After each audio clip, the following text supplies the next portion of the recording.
What was your biggest failure and how did it change you? When you had that third failure in a row, did you think, I need to pack this in? Never. Either put the rest of the money in or the companies are going to die. So I ended up putting all the money in and borrowing money for rent from friends. We're just barely able to scrape together enough parts and money to do the fourth launch. If that fourth launch hadn't worked, that would have been it. We would have not had the resources to mount a fifth.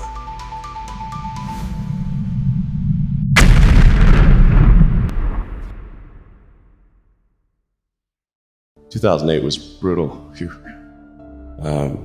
2008, we had the third consecutive failure of the Falcon 1 rocket for SpaceX. Tesla almost went bankrupt. We closed our financing round 6 p.m. Christmas Eve, 2008. It was the last hour of the last day that it was possible. We would have gone bankrupt 2 days after Christmas otherwise. And I got divorced. That was like rough, man. If things had just gone a little bit the other way, both companies would be dead. When my brother and I were starting our first company, instead of getting an apartment, we just rented a small office and we slept on the couch. And we showered at the YMCA. And we're so hot up, we had just one computer. So the website was up during the day and I was coding at night. 7 days a week, all the time. I sort of briefly had a girlfriend in that period, and in order to be with me, she has to sleep in the office. So work hard every waking hour. If other people are putting in 40-hour work weeks and you're putting in 100-hour work weeks, then even if you're doing the same thing, you know that. I mean, if you do simple math, say like, okay, if somebody else is working 50 hours and you're working 100, you'll get twice as much done in the course of a year as the other company. When I was young, I didn't really know what I was going to do when I got older. People kept asking me, but then eventually I thought that the idea of inventing things would be really cool. And the reason I thought that was because I read a quote from Arthur C. Clarke, which said that a sufficiently advanced technology is indistinguishable from magic.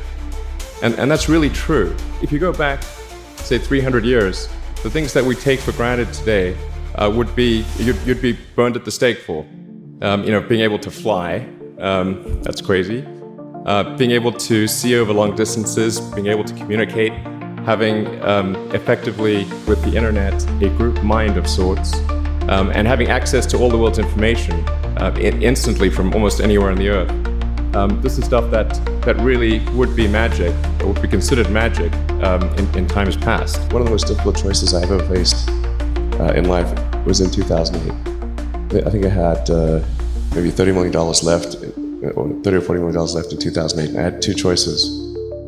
I could put it all into one company, and then the other company would definitely die, or split it between the two companies.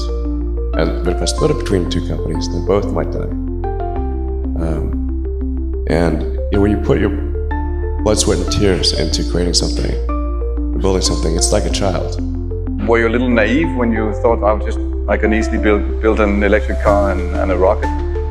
I didn't think it would be easy. Like I said, I thought they would probably fail.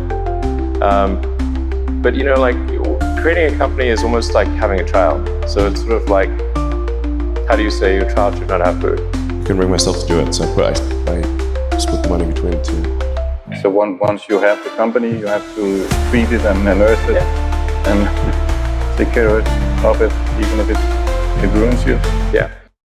When you had that third failure in a row, did you think, I need to pack this in? Never. Why not? I don't ever give up. I mean, I'd have to be dead or completely incapacitated. Successful entrepreneurs probably come in all sizes, shapes, and flavors. For me, some of the things I've described already, I think are very important. I think an obsessive nature with respect to the quality of the product is very important. Really liking what you do, whatever area that you get into, given that, even if you're the best, there's always a chance of failure. So I think it's important that you really like whatever you're doing. If you don't like it, life is too short. How did you get the expertise to be the chief technology officer of a rocket ship company? I do have a physics background. That's helpful as a foundation. And then I read a lot of books and talked to a lot of smart people. You're self-taught? Yeah. I also had sort of a slight existential crisis because I was trying to figure out what does it all mean? Like, what's the purpose of things? And I came to the conclusion that if we can advance the knowledge of the world, if we can do things that expand the scope and scale of consciousness, then we're better able to ask the right questions and become more enlightened. And that's really the only way forward, is don't just follow the trend.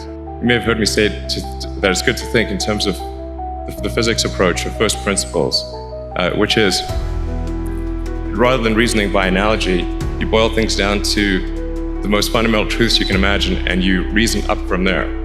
And this is a good way to figure out if something really makes sense or if it's just what everybody else is doing.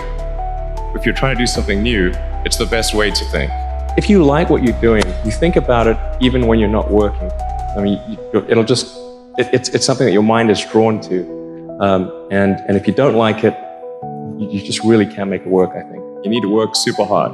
Just work like hell. I mean, you just have to put in, 80 to 100 hour weeks every week. A well thought out critique of whatever you're doing is as valuable as gold. Now is the time to take risk. You don't have kids, but as you get older, your obligations increase. And once you have a family, you start taking risk not just for yourself, but for your family as well. It gets much harder to do things that might not work out. So now is the time to do that before you have those obligations. So I would encourage you to take risks now. Do something bold.